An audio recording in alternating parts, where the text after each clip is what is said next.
दोस्तों, जय हिंद, जय श्री राम। स्वागत है आपका आपके अपने यूट्यूब चैनल मैकेनिकल गुरुजी में।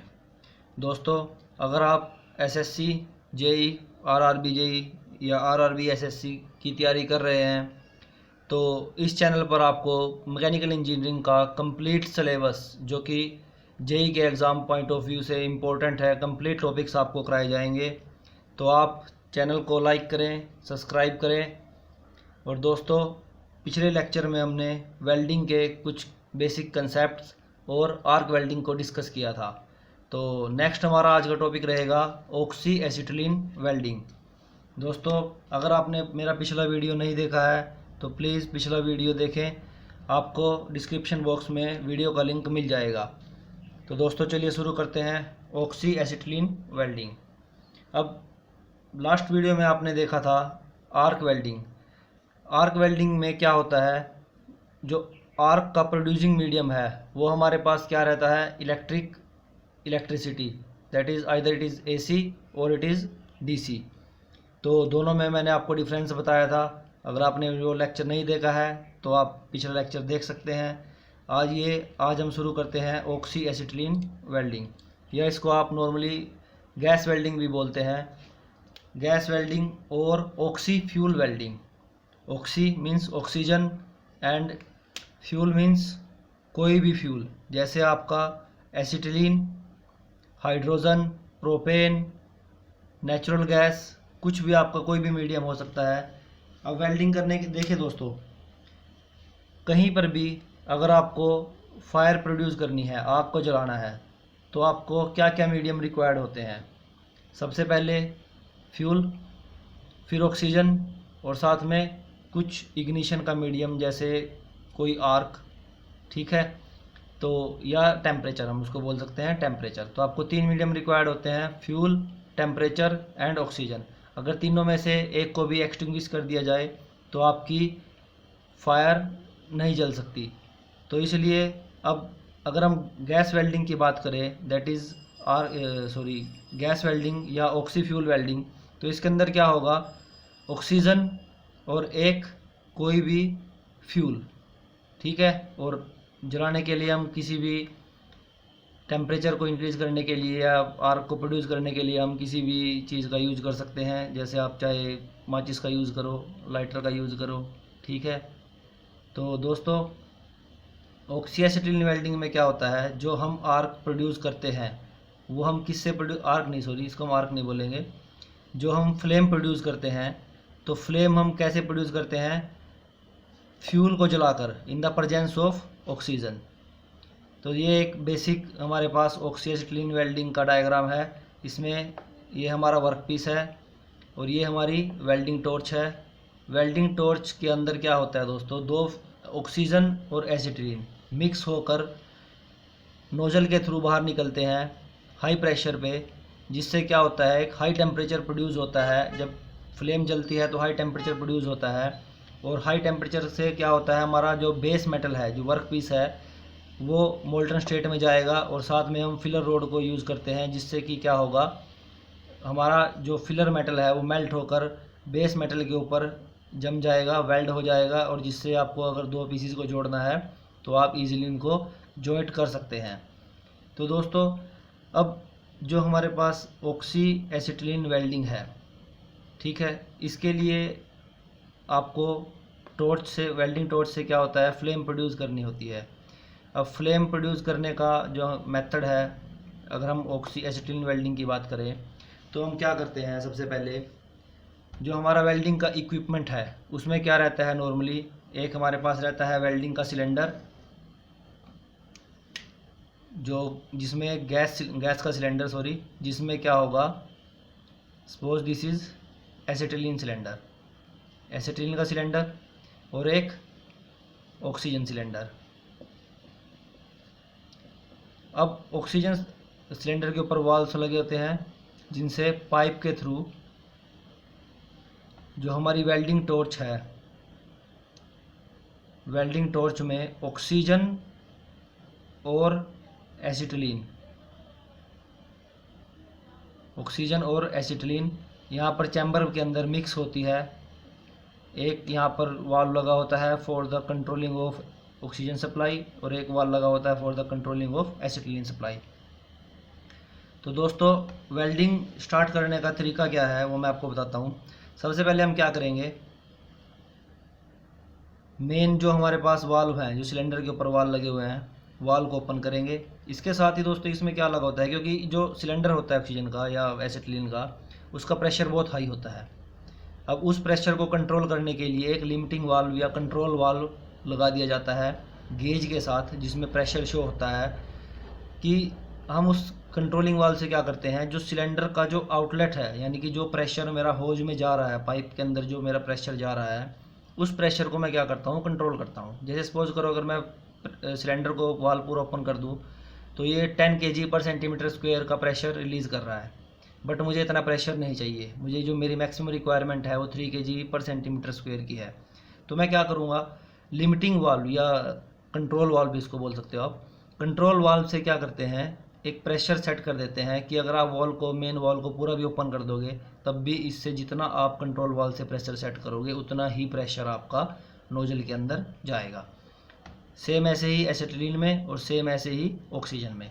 अब जो ये हमारा जो एसिटिलीन का सिलेंडर होता है दोस्तों, इसका जो कलर है वो कलर होता है मैरून कलर, ठीक है। और जो ऑक्सीजन का सिलेंडर होता है इसका कलर होता है ब्लैक। ये एक स्टैंडर्ड नोटेशन है सिलेंडर्स को पहचानने के लिए। ऑक्सीजन का सिलेंडर होता है ब्लैक और एसिटिलीन का सिलेंडर होता है मैरून कलर का। और दोस्तों जो ऑक्सीजन के सिलेंडर का वाल्व होता है, जो उसकी ऑपरेटिंग है वो होती है हमेशा right handed. Right handed means it is close. ऐसे ही जो एसिटिलीन का सिलेंडर है उसका जो वाल्व होता है वो होता है left handed, that is anti clockwise. तो दोस्तों ये कुछ इनकी पहचान है। अगर आपको ऑक्सीजन और एसिटिलीन के सिलेंडर की पहचान करनी है। और अब जैसे ही प्रेशर लिमिटिंग वॉल के थ्रू या कंट्रोल वॉल के थ्रू नोजल के अंदर जाता है, तो नोजल में क्या होता है, नोजल के अंदर जो चैम्बर होता है, मिक्सिंग चैम्बर, उसमें प्रेशर भेजने के लिए 2 वॉल लगे होते हैं छोटे छोटे, जिनको ऑपरेटर क्या करता है, अपने हाथ से ही कंट्रोल करता है ड्यूरिंग वेल्डिंग, कि उसको एसिटिलीन की सप्लाई बढ़ानी है, घटानी है। ऐसे ही सेम ऑक्सीजन की सप्लाई को भी कंट्रोल करने के लिए। अब वो आगे आपको मैं बताऊंगा कि अगर एसिटिलीन की सप्लाई बढ़ेगी तो किस टाइप की फ्लेम प्रोड्यूस होगी, और अगर ऑक्सीजन की सप्लाई बढ़ती है तो किस टाइप की फ्लेम प्रोड्यूस होगी। तो दोस्तों ऐसे ही हम आगे से जब प्रेशर के साथ नोज़ल के थ्रू एसिटिलीन और ऑक्सीजन मिक्स होकर बाहर निकलती है, तो किसी भी स्पार्क की हेल्प से हम इसको क्या करते हैं, इग्नाइट करते हैं और एक फ्लेम प्रोड्यूस होती है। अब दोस्तों जो फ्लेम प्रोड्यूस होती है वो हमारे पास 3 टाइप की फ्लेम बनती है। सबसे पहले हमारी होती है neutral flame, neutral flame. Second one is our oxidising flame. Third one is our carburising flame.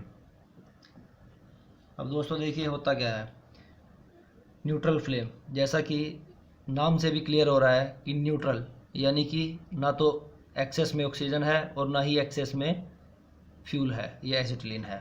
तो अगर एसिटिलीन और ऑक्सीजन का रेशो 1:1 रहता है या इसके नियर अबाउट रहता है थोड़ा बहुत, जैसे 1.1 हो गया, तो जो हमारी फ्लेम प्रोड्यूस होगी वो क्या होगी, न्यूट्रल फ्लेम प्रोड्यूस होगी। और जो न्यूट्रल फ्लेम होती है उसके अंदर क्या होगा, जो इनर कोन होगा वो लाइट ब्लू कलर का बनेगा। जैसे हमारे पास, मैं अगर आपको एक फ्लेम दिखाऊं बना के, तो फ्लेम कुछ इस टाइप से बनती है।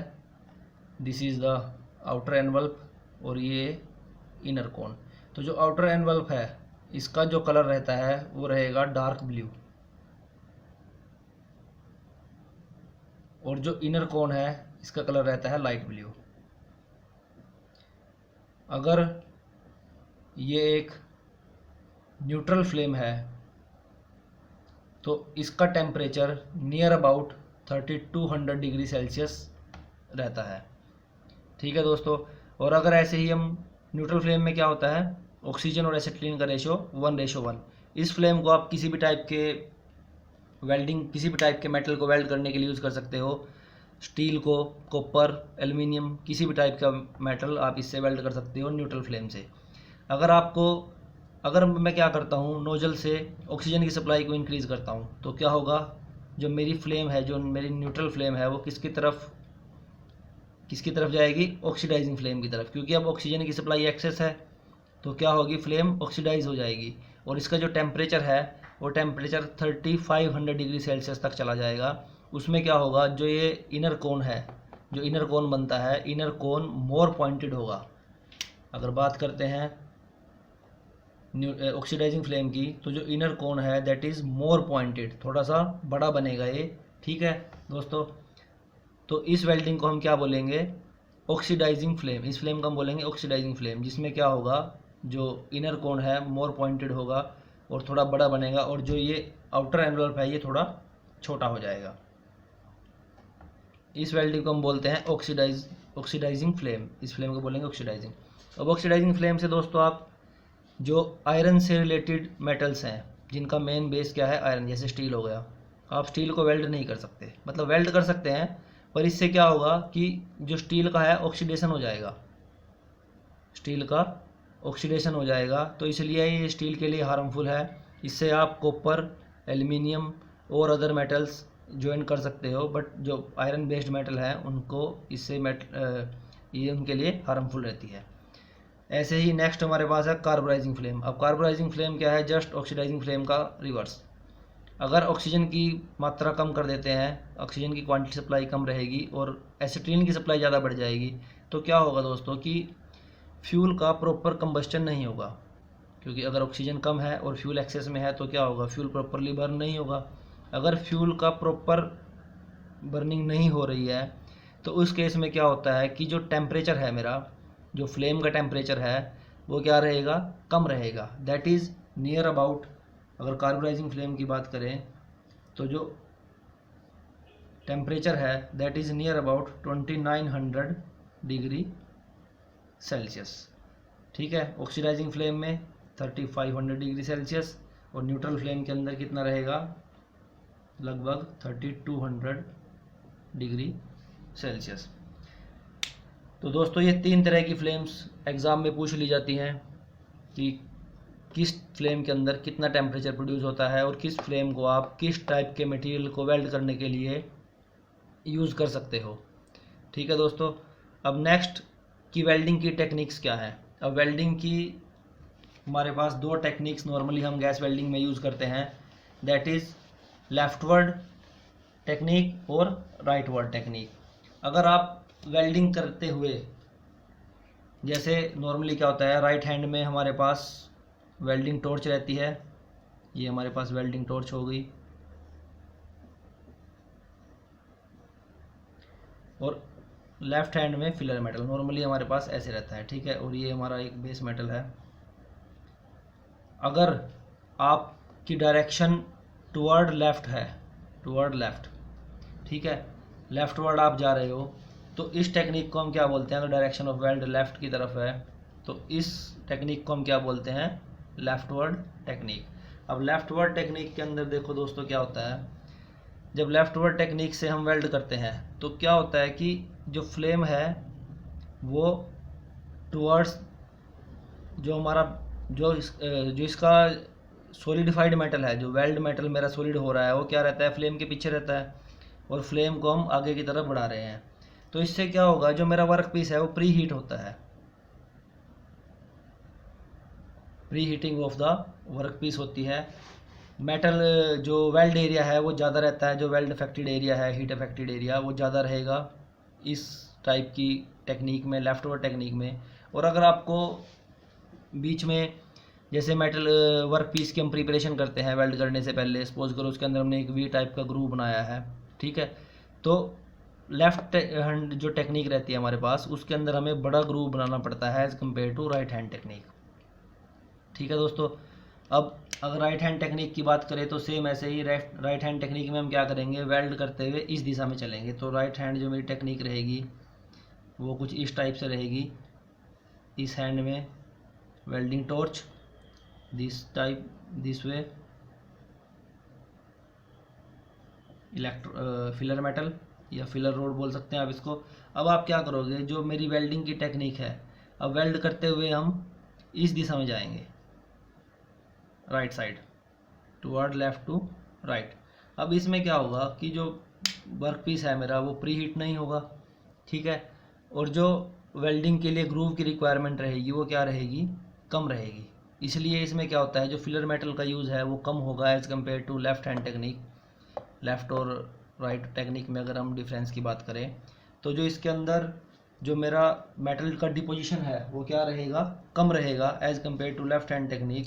और जो मेटल की प्रिपरेशन की कॉस्ट है वो भी क्या रहेगी, कम रहेगी, क्योंकि इसमें क्या हो रहा है, जो फ्लेम है हमारी वो क्या हो रही है, डायरेक्ट हो रही है टुवर्ड द जो कंप्लीटेड वेल्ड है, जो वेल्ड मेरी कंप्लीट हो गई है उसकी तरफ मेरी फ्लेम है, इसलिए वर्क पीस जो मेरा क्या है वो प्री हीट नहीं हो रहा है। इसमें क्या होता है कि जैसे कोई वेल्डर वेल्ड कर रहा है राइट हैंड टेक्निक से, तो उसमें क्या होगा दोस्तों कि एक तो उसको जो वेल्ड करना है एरिया, जैसे ये पिछला एरिया है जो उसको वेल्ड करना है इस टाइप से, जिस एरिया को उसको वेल्ड करना है जिसकी तरफ वो जा रहा है, तो क्या रहता है उसके लिए बिल्कुल क्लियर दिखता है जिस जगह पे वो वेल्ड कर रहा है। तो इसमें क्या रहती है, वेल्ड की जो फिनिशिंग है वो ज़्यादा अच्छी रहती है in right hand technique as compare to left hand technique. तो ये दो हमारे पास वेल्डिंग की टेक्निक्स हैं, लेफ़्ट हैंड और राइट हैंड। अब दोस्तों जो गैस वेल्डिंग है उसके जो इक्विपमेंट है वो क्या क्या इक्विपमेंट रहेंगे हमारे पास गैस वेल्डिंग के लिए। अगर आपको गैस वेल्डिंग का सेटअप लगाना है या गैस वेल्डिंग के सेटअप की जानकारी है तो आप क्या क्या इक्विपमेंट उसके लिए लेकर आएंगे। तो दोस्तों सबसे पहले तो हमारे पास फ्यूल का सिलेंडर हो गया, अगर हमारे पास एसिटिलीन है तो एसिटिलीन का सिलेंडर हो गया, हाइड्रोजन है तो हाइड्रोजन का सिलेंडर हो गया। एक हमारे पास आएगा ऑक्सीजन का सिलेंडर। तो मेन रिक्वायरमेंट सबसे पहले हमारी क्या हो गई, फ्यूल का सिलेंडर, ऑक्सीजन का सिलेंडर, वेल्डिंग टॉर्च,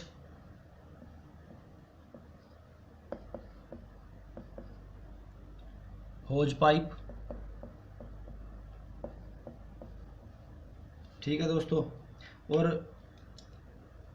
वेल्डिंग के जो सिलेंडर होते हैं उसके ऊपर ही हमारा जो कंट्रोल वाल्व वो सब सिलेंडर के ऊपर लगा रहता है और सिलेंडर के ऊपर एक प्रोटेक्टिव कैप भी रहती है।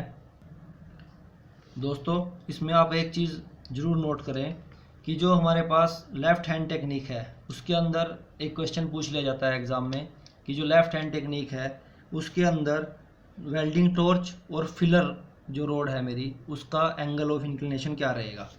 तो जो वेल्डिंग टॉर्च है उसका एंगल ऑफ इंक्लिनेशन नॉर्मली 60 से 70 डिग्री, 60 to 70 डिग्री रहता है, और जो फिलर रोड है उसका angle of inclination normally 30 to 40 degree in left hand technique. तो ये चीज़ आप ज़रूर नोट करें। और जो राइट हैंड टेक्निक है उसके अंदर फिलर मेटल का almost same, that is 30 to 40 degree, और जो वेल्डिंग टॉर्च है उसका टेम्परेचर भी नॉर्मली क्या रहता है, कम रहता है लेफ़्ट हैंड टेक्निक से 40 से 50 डिग्री सेल्सियस की रेंज में, ठीक है दोस्तों। तो ये पॉइंट आप जरूर नोट करें। उसके बाद अब गैस वेल्डिंग की क्या क्या एडवांटेजेस हैं, अगर हम गैस वेल्डिंग और आर्क वेल्डिंग को थोड़ा सा कंपैरिजन करें तो जो गैस वेल्डिंग है उसके अंदर क्या होता है कि एक तो आपको कोई इलेक्ट्रिसिटी की ज़रूरत नहीं है, तो इसलिए करंट लगने का भी आपको डर नहीं है, हजार्डस नहीं है, ठीक है दोस्तों। और जो स्टार्टिंग कॉस्ट है इक्विपमेंट की, जो कॉस्ट है वो कम रहती है as compare to arc welding equipment. और अगर थोड़ी सी इसकी डिसएडवांटेज की हम बात करें तो इसके अंदर क्या होता है, जो हमारा जो फ्यूल है ऑक्सीजन और एसिटिलीन वो ज़्यादा कॉस्टली है एज़ कम्पेयर टू इलेक्ट्रिसिटी, ठीक है दोस्तों। और इसके अंदर जो टेम्परेचर अफेक्टेड एरिया है वो क्या है, ज़्यादा है। आर्क वेल्डिंग में क्या होती है, आर्क एक जगह पे कंसंट्रेट होती है, जिससे क्या होता है कि जो हीट अफेक्टेड जोन है वर्क पीस का वो कम रहता है इन आर्क वेल्डिंग। और गैस वेल्डिंग के अंदर क्या होता है कि जो हीट अफेक्टेड जोन है, क्योंकि फ्लेम क्या होती है ज़्यादा एरिया में क्या करती है, हीट वर्क पीस को अफेक्ट करती है, इससे क्या होता है जो हीट अफेक्टेड जोन है वो मेरा ज़्यादा रहेगा, ठीक है दोस्तों। अब एक जो लेफ़्ट हैंड टेक्निक है उसके अंदर जो वेल्डिंग की टेक्निक है वो क्या होती है कि जो हमारा फिलर रोड है उसको आपको थोड़ा सा मूवमेंट देना होता है, क्योंकि जैसे मैंने आपको बताया कि जो लेफ़्ट हैंड टेक्निक है उसके अंदर वेल्डिंग करने के लिए हमें क्या करना पड़ता है, ज़्यादा जो अगर आप कोई ग्रूव या ग्रूव कोई क्रिएट कर रहे हो, जैसे वी टाइप का है जो प्रिपेयर कर रहे हो, तो उसका एंगल क्या है, ज़्यादा है। नॉर्मली क्या एंगल रहता है, जो अगर आप वेल्ड का जॉइंट प्रिपेयर कर रहे हो तो जो वी का जो एंगल है नॉर्मली 70 से 80 डिग्री तक रहेगा, और इस टेक्निक में 40 से 50। ठीक है दोस्तों, तो इसके अंदर क्या होगा, ज़्यादा फिलर मेटल आएगा। अब ज़्यादा फिलर मेटल को फिल करने के लिए आपको क्या होगा, जो मेरा फिलर रोड है उसको आपको इस टाइप से मूवमेंट करानी होती है जब हम वेल्ड कर रहे होते हैं। इसके अंदर इतनी ज़्यादा मूवमेंट करने की ज़रूरत नहीं है, क्योंकि जो वी ग्रूव है, जो मेरा वर्क पीस हम प्रिपेयर करते हैं वेल्डिंग के लिए, उसका जो एंगल है वो क्या है, कम है। ठीक है दोस्तों, एक दोस्तों आपने सुना होगा गैस कटिंग, वो भी एक टाइप से गैस वेल्डिंग का ही पार्ट है। तो गैस कटिंग के बारे में भी मैं आपको थोड़ा सा बता देता हूँ कि गैस कटिंग, जो हम गैस है उससे हम कैसे मेटल्स की कटिंग करते हैं। तो जो गैस वेल्डिंग होती है उसका भी सेम प्रिंसिपल, जैसे हमारे पास गैस वेल्डिंग है वैसे ही सेम हमारे पास क्या होती है, गैस कटिंग होती है। उसमें डिफरेंस क्या रहता है, जो हमारे पास गैस कटिंग के लिए जो नोज़ल हम यूज़ करते हैं, या नोज़ल उसको कहें, ठीक है, जो गैस कटिंग के लिए हम नोज़ल यूज़ करेंगे दोस्तों, उसके अंदर क्या होता है, एक तो आपका सेम ऐसे ही जैसे एक तरफ से सप्लाई आपकी ऑक्सीजन की हो रही है, एक तरफ से आपकी सप्लाई फ्यूल की हो रही है, या एसिटिलीन जो भी आपका फ्यूल यूज़ कर रहे हैं।